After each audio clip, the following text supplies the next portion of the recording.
us, our 10 o'clock service. Real quick, a couple things I want to bring your attention on October 6th. During the 10 o'clock service, we're having an outreach gathering. If you are interested in our outreach team and want to know a little bit more about what we do and what that looks like for us moving forward, we're going to have that meeting over in the White House. We're going to talk about our global partners and who we work with and what that looks like, and then talk about some of the stuff that we do locally here and looking to build that team. So I hope you can join us for that. The other thing is we are looking to add a couple of people to our staff here at The Journey. If you've been here for a little bit, you know we're still in this process of trying to find this full-time student and young adult pastor, and we're still in the process of that. Hopefully sometime this year we'll take care of that. But we've got 2 part-time gigs, about 10 to 15 hours a week. One is our guest services director. So if you have the gift of hospitality, you love people and processes, we'd love to chat with you about that role. The other one is our next step director. And the same thing, about 10 to 15 hours. If you love people and you love processes, you love helping people take next steps in their life, then we'd love to have that conversation with you. You can go to our app and it says we're hiring on it. Click on that. It'll take you to our website. You can read a little bit more details about those positions. And at the bottom, it tells you how you can apply for those. So love to add some people to our team. And if you're looking for something to do, we'd love to chat with you about that. Now, speaking of teams, we've got some Commander fans in here, right? Yeah, 3 of you. Great.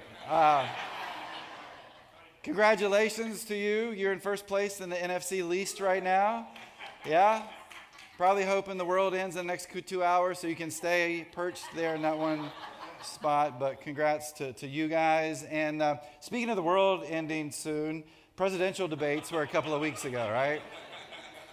Some of us were probably like, oh, please, Lord Jesus, come quickly. But a few years ago or a few elections ago, I decided I'm out. I don't want to watch them anymore for my sanity. But I thought, I'll just get up the next day and look at social media and find out who won, right? Miracles of all miracles. Social media said that both candidates won. Can you believe it? And both candidates lost, right? It was just incredible that they both won and both lost. But as a reminder to me how divided we are, especially in political seasons like this. And that's why we're in this series called Undivided. We're talking about politics and faith and relationships and Jesus and ourselves. And through this series, if you haven't been here, we've been asking this one question: can I separate my faith filter from my political filter? And so the first week we talked about being civil towards people that we disagree with, to people that vote differently than we do. And then last week we talked about showing dignity to these same people. And this week we're going to talk about humility. Can I be a person of humility in a time like this? Well, to kind of begin today, that means we need to define a little bit about what humility is. And in its broadest form, humility means to bow down. It means to submit. Maybe it means to be afflicted. So there's this physical aspect to it, but metaphorically, it refers to an attitude that we carry with us. In fact, if you look at the Greek word that is used in the New Testament for this word, it's this word up on the screen, tapenophrosyne. You think they should have just said humility, right? That would have made it a whole lot easier for all of us. But tapenophrosyne, as you see here, is this quality that stands in contrast to pride or arrogance towards God and others. And so instead of just kind of going a little bit further down, deeper down into this word, I want to actually look at an event in the life of Jesus with some of his disciples. And we talked about a portion of this event back in March in a series we were doing. But I want to dive a little deeper into it and look at it a little bit more detail. It comes out of Matthew chapter 20, starting with verse 20. It says, then the mother of James and John, the sons of Zebedee, came to Jesus with her sons. She knelt respectfully to ask a favor. By the way, humility. What is your request? He asked. She replied, in your kingdom, please let my 2 sons sit in places of honor next to you, one on your right and the other on your left. A few years back, I was coaching our son Jake's baseball team over here in West Springfield. And on our team, almost every single guy, in fact, every single guy on the team had played baseball for a few years, except for this one kid. It was his first time playing baseball. And so I get an email from his mom, and she was very nice, but she's like, hey, my son always plays in the outfield. Do you mind letting him pitch some and putting him to play at shortstop? And I'm like, there's a reason I've got your kid in the outfield, and it's to protect your child, right? It's to protect your child. It's to protect your insurance claims. It's to protect your bank account. Like, I know this kid's going to get hurt if he plays in these other places. So most of us as parents, that's the way we think about our kids, though, right? They're special. They're different. They're athletic, even if they're not athletic. I mean, that's kind of the way we look at them. And so we're like, hey, you know what? Maybe our kids should be in this different position. That's really what we see here with James and John and their mom. She's like, hey, Jesus, my boys, they're different. They're special. And I think in this new kingdom, you can put them in these positions of power. Now, this really is a strange question for her to ask Jesus. But you have to understand, the followers of Jesus then, they believe Jesus is here to be this spiritual, political leader. Okay, they think he's going to lead this insurrection against the Romans, and so they can take back the Holy Land. They can take back the holy city of Jerusalem, so Israel can be in power again, that it can have all of its stuff, all of its land, all of its people once again. And in this, that God is going to establish through Jesus this earthly, heavenly kingdom. And so here's James and John and mom who are like, hey, we want these boys to be in these power positions within this kingdom. I think that's the tension many of us that are followers of Jesus really experience in our own lives. There's this tension that we have between this heavenly or earthly kingdom and the heavenly kingdom ahead of us. And in this political world and climate we live in, it really is hard for us to separate those two. But have you ever wondered why we're so enamored with this? Why we're so enamored with political power? Why is it we put our faith and trust in a person, in a party, in a platform? Well, I think it's because we want the power of the sword. And you're like, Chad, we don't use swords anymore. We've kind of upgraded since this. What are you talking about? Well, a sword really is a metaphor for power. It's a metaphor for something like political power. And think about it this way. To have a functioning government, guess what you need? You need a sword, right? For example, say one weekend you're going to the beach and you're heading down 95 South, and after the 2 to 4 hours it takes you to get through Fredericksburg, because it always takes that long, you got open roads on 95, and so you hit cruise control. You got it at like 87, 88 miles per hour, and I know you do this. And you were just hightailing it down that interstate. But then you see a state trooper sitting on the edge of the road. What do? Do you hit the gas and go faster? No. You slam on the brakes and slow down. But think about that. That's the power of the sword, right? You know that if you don't obey these laws, then you're going to get in trouble. You're going to be punished for not obeying the laws that are there. The sword carries power over people. And here we see James and John and their mother and many of us looking for that kind of power. Verse 22. But Jesus answered by saying to them, you don't know what you're asking.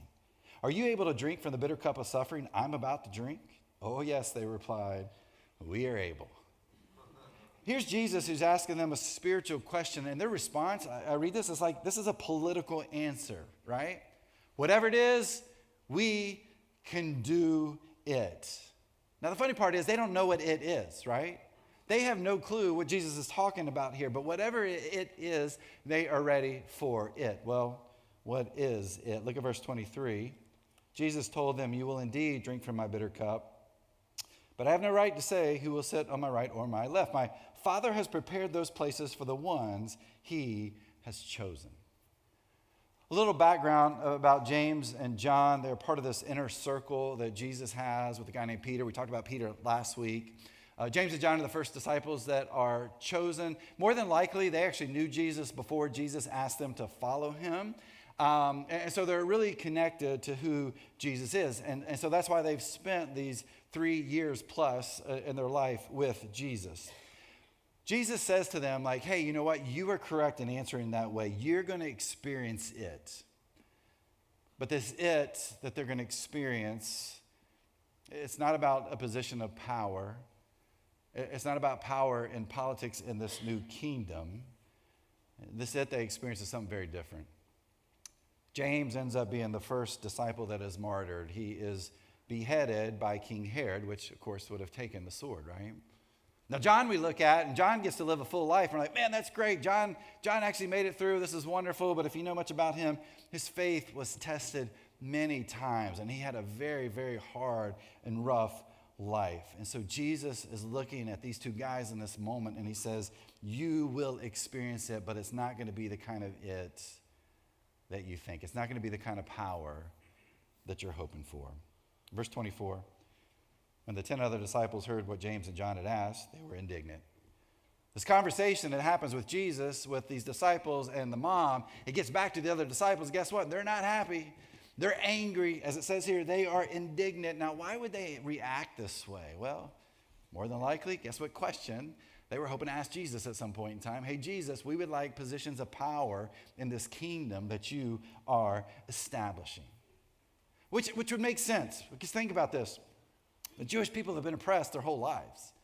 They've been oppressed by the Roman occupation. They've been oppressed by these religious leaders. And so they think Jesus is getting ready to establish this heavenly, earthly kingdom. And in it, because Jesus will have this power as king, then they can have this power themselves in roles within this kingdom. They're ambitious, aren't they? But that's what many of us have. We have ambition ourselves. We desire power over others. And many times we're looking for it within this earthly kingdom. We're looking for it in politics. We're looking for it at work. We're looking for it even in our HOA that we oversee. We go through life and we think if we have the power of the sword, that that's the most important thing there is. And that if we or I can just be in power, everything will be better. Well, how does Jesus respond here? What does he continue to say? Verse 26, but among you it will be different. Whoever wants to be a leader among you must be your servant, and whoever wants to be first among you must become your slave. For even the Son of Man came not to be served, but to serve others and to give his life as a ransom for many. Here's Jesus who says, let me tell you what true power looks like, where it comes from. True power isn't power over people. He says true power comes under people. When you put yourself under people, it comes when you're humble and when you humbly serve others. And by the way, Jesus foreshadows here what that humility really looks like, doesn't he? He's talking about the cross that is to come. And if you and I, we think about the cross, it's the ultimate humility that anyone could show. What's he say here? Even the Son of Man came not to be served, but to serve others and to give his life as a ransom for many. The politics of Jesus are not about a sword. The politics of Jesus are all about the cross. And when we can really understand that's what humility looks like, then we can fully engage with Jesus' message of love God first and love people second, to love others unconditionally. And when we can do that, we can be people of humility, people looking to serve others. So what about these tensions we have between the sword and the cross? Because every 4 years, it feels like we get back to this place once again, right? Where as Christians, so many are trying to do both. We want to wield the sword and we want to wield the cross at the same time. And we think we're able to do that. We think we're like James and John, and we say, yes, we can do that, but history shows something different. In 312 AD, you had the eve of the Battle of the Milvian Bridge. Constantine was trying to take over the western part of the Roman Empire, and he has this vision before the battle of this battle that takes place. And in this vision, he sees that emblem that you see here on these shields and you see up there on that banner. It's called the Chi-Rho. And as he's having this vision, he hears these words, "In this sign thou shalt conquer." And so he tells all his warriors, he tells all his soldiers, he's like, I want you to paint that on all the banners that we have. We're gonna use that to lead us into this battle. They go into this battle. They are outnumbered. But Constantine leads them into it and leads them to victory. And he becomes the ruler over the western part of the Roman Empire. 313 AD, we have the Edict of Milan. Constantine puts an end to Christian persecution there in the western part of the Roman Empire. And this really was about religious tolerance for all faiths, but Christianity was the one that actually benefited the most from this particular edict. 324 AD, Constantine defeats Licinius and takes over all the Roman Empire. And this begins the advance of the cause of Christianity throughout all of the Roman Empire. And then in 380 AD, you have the Edict of Thessalonica, where Christianity becomes the official Roman religion.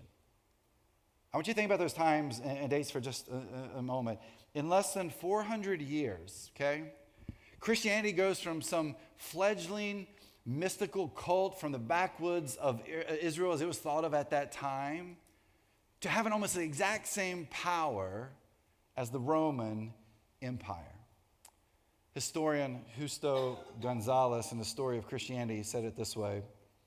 He said, whatever the case may be, there is no doubt that the conversion of Constantine had enormous consequences for Christianity, which was forced to face new questions. What would happen when those who called themselves servants of a carpenter and whose great heroes were fisherfolk, slaves, and criminals, condemned to death by the state, suddenly saw themselves surrounded by imperial pomp and power? Would they remain firm in their faith? Or would it be that those who had stood before tortures and before beasts would give way to the temptations of an easy life and of social prestige? So here we find Christianity all of a sudden has the power of the sword and the power of the cross. And there's this incredible opportunity to bring these things together and to show civility towards others that you differ with, to be dignified towards others that you think differently or vote differently than you, to bring about this spirit of humility. How would Christians respond with both of these powers wielded together? Well, in 385 AD, Bishop Priscillian was executed for being a heretic. Granted, some of his teachings were a little bit out there. But instead of grace or mercy or like, hey, you need to step down from this position that you have, they're like, we can't tolerate that, and so we are going to kill you. And so he becomes first person executed for being a heretic. But it's not just then, right? Let's move forward to the 11th century. We have the Crusades, the wars between Christians and Muslims. In the 12th century, the Inquisitions in France. More recently, here in what we now call the United States, the killing of Native Americans or the importing and imprisonment of slaves from Africa. All of this taking place in the name of religion and politics. Historically, we see that Christians have had the opportunity to carry the sword and the cross at the same time, thinking we can be civil, thinking that we can be dignified towards others, thinking that we can do this with humility, and yet history says otherwise. And so we begin to look around and we find that Christians are not much different than the world in many ways, right? We see this pride and arrogance and control and this desire for power over people. And so in the end, Christians used the sword first. And then they would drag the cross behind them at a distance, only propping it up when it was an opportunity for them to use it to fit into their human desires. But once again, this isn't just something in our past. This is something that we still struggle with today. Cal Thomas and Ed Dotson helped start the moral majority back in the 1980s, and in their book, Blinded by Might, wrote this: "We affirm the right and responsibility of every person, religious or not, to participate in the political process. But we warn that when the clergy and other institutions of the church do so, they run the risk of being compromised and their central message obscured, as they are often seduced by the siren song of temporal political power. It is never the state that is threatened, as liberal clergy and secularists have claimed. It is always the church that suffers, because the kingdom of no compromise that the church is supposed to represent becomes involved in a political kingdom that is all about compromise and almost always is seduced by the world and follows its appeals and agendas, rather than leading the world to the only agenda that can change a life, Jesus Christ. I want you to think about Jesus for a second. Who did he struggle with? He didn't struggle with the Roman oppressors, right? But think about it. What did they lead with? They led only with the sword. His struggles were with the religious leaders of that day, which, by the way, we talked about over the series. They held the power of the sword and the cross together. They had the power of religion and politics together. Those are the people that Jesus struggled with. And many times for us, the sword is the thing that we allow to lead us. And when we do, it means we desire to be served. It means that we're not looking to be humble and to serve those around us. Our egos take over. Our humility leaves us. And in the end, we can't wield both the cross and the sword. We try, but every time we do that, we become less like Jesus and more like the world. And as these guys say here, which means we're going to lose focus on what matters most, and that is Jesus. So how, in this politically charged environment that we live in right now, how do we show humility? How do we make sure our faith filter is ahead of our political filter? Well, let me leave you a few thoughts on that this morning.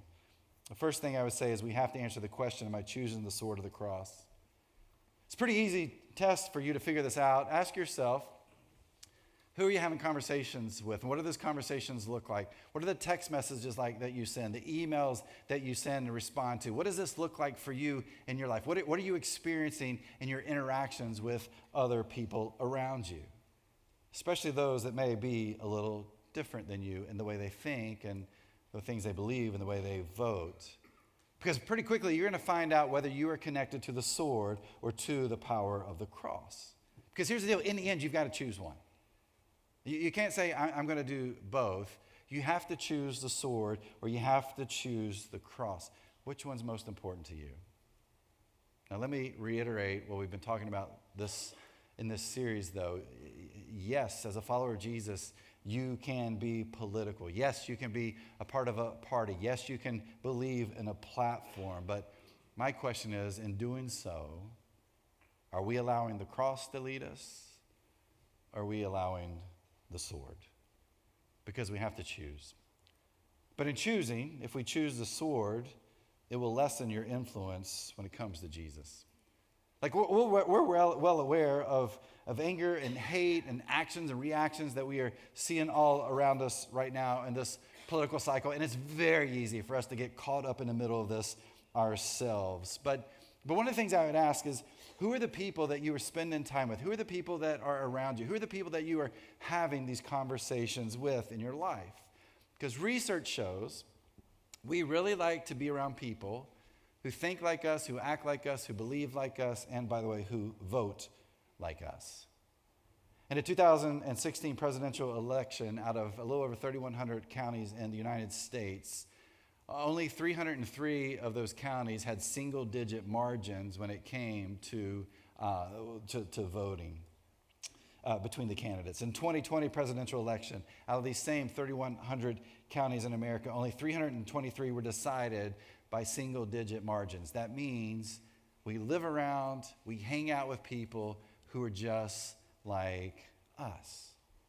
And we have a really hard time getting out of our comfort zones and being around people that we'll listen to with different ideas than us, that we can learn from that are different than us, and that more importantly, as we've said in this series, that we can love unconditionally outside of these comfort zones.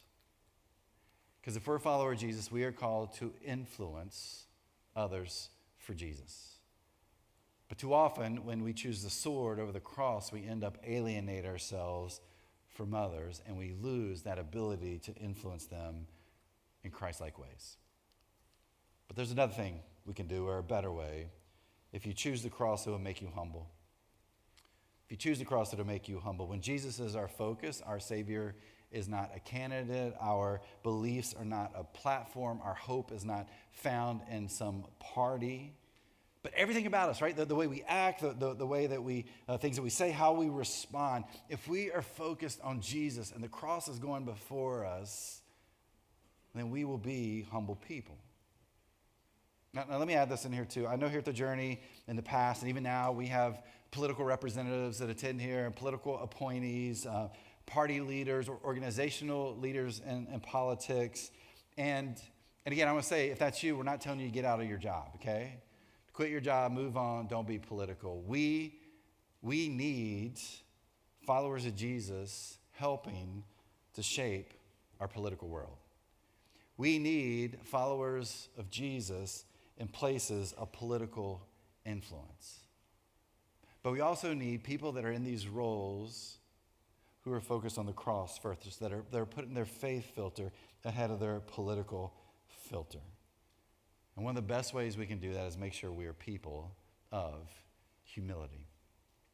We read about humility quite a bit, especially in the New Testament. We see that word pop up. One of my favorites comes out of Philippians chapter 2, verse 3. Paul writes this, and he says, "Don't be selfish. Don't try to impress others. Be humble." That's that big Greek word that we talked about a little bit earlier. Thinking of others as better than yourselves. Now, when Paul writes this idea of humility, it was not admired at all within that culture. R.P. Martin, in his commentary on Philippians, said true biblical humility was frowned upon in the ancient world as despicable because it was misunderstood as abject cringing before one's fellow men. And so how did this play out, this lack of humility? How did it play out?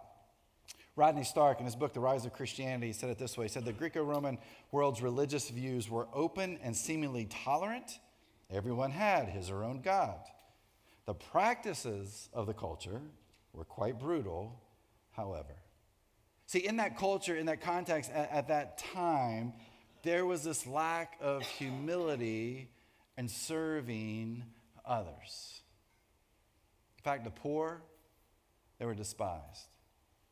They were left to starve to death. When people would have female babies, many times they would take these babies and they would leave them at the city gates to die. In the plague of Cyprian in 250 A.D., around 5,000 people were dying daily from probably something like smallpox there in the Roman Empire. Dionysius, the Bishop of Alexandria, not Alexandria, Virginia, just in case some of you were wondering, a little before that, he writes this about the plague. He says, most of our brother Christians showed unbounded love and loyalty, never sparing themselves and thinking only of one another. Heedless of danger, they took charge of the sick, attending to their every need and ministering to them in Christ. You want to know who fed the poor that were starving to death? Do you want to know who the people were that were going to the city gates and picking up these baby girls and taking them home to care for them? You want to know who was caring for the sick during these plagues when the government and the communities were like, we don't want anything to do with them? You know who's jumping in there at the risk of their own life to serve them and help them? It was followers of Jesus. You know why they did this? Because they served with humility. And guess where this idea came from? It came from Jesus. L.H. Marshall, in his book, The Challenge of New Testament Ethics, says it was apparently through the teaching of Jesus that humility came to be regarded as a virtue. People who are full of humility are less like the world and more like Jesus. Which means I'm going to put your needs ahead of my wants and desires. It means you're going to put someone else's needs ahead of your own wants and desires. It means me choosing humility over hubris. It means me choosing the cross over the sword. But I want you to think about something. Think about Jesus. Jesus had every opportunity while he was here on this earth to lead and to wield the sword. Right? He could have told God, like, God, hey, I don't like your plan at all, and I'm going to take control. I'm going to lead here, and I'm going to establish this earthly kingdom here. I can do this. I can lead with the sword. And even the people around him are kind of thinking in the same way, like James and John and Mom and the other disciples. In fact, they thought Jesus was here to wield the sword. They were looking for this earthly power in this kingdom Jesus is going to establish. But Jesus turns everything upside down, right? Jesus tells those disciples that day, he's like, I want to tell you what true power is. True power is me giving my life as a ransom for many. True power is me giving my life as a ransom for many. You know what that means our hope is? It's not an earthly kingdom. Our hope is in a heavenly kingdom to come. And maybe for some of us in this political season, that's the thing that we needed to be reminded of. That our hope, it's not in a party, a person, or a platform. Our hope is in Jesus. And maybe those of us that are followers of Christ need that reminder in this political season we are in. Maybe we need this reminder. Paul says this in Colossians chapter 1, verse 27. It says, Christ is in you. He is your hope of glory. Here's what that means. When we disagree with someone else, because their politics are different than ours, guess what? The cross comes first.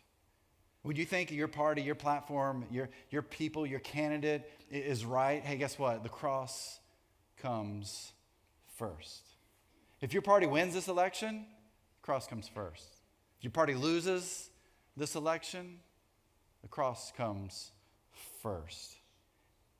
Hate doesn't win. Anger doesn't win. Your crazy social media posts, they don't win either, right? The cross comes first. And why? Well, what does Paul say here? Because Christ is in you. If Christ is in you, then you know the kingdom that is most important. And so don't let the lure of the earthly kingdom pull you away from who God has created you to be as a follower of Christ. We are called to live and to love and to lead through humility. You know what that means? It means we serve people who are not like us, who are different than us, who think differently than us, who believe differently, who vote differently than we do, while at the same time serving those that are just like us.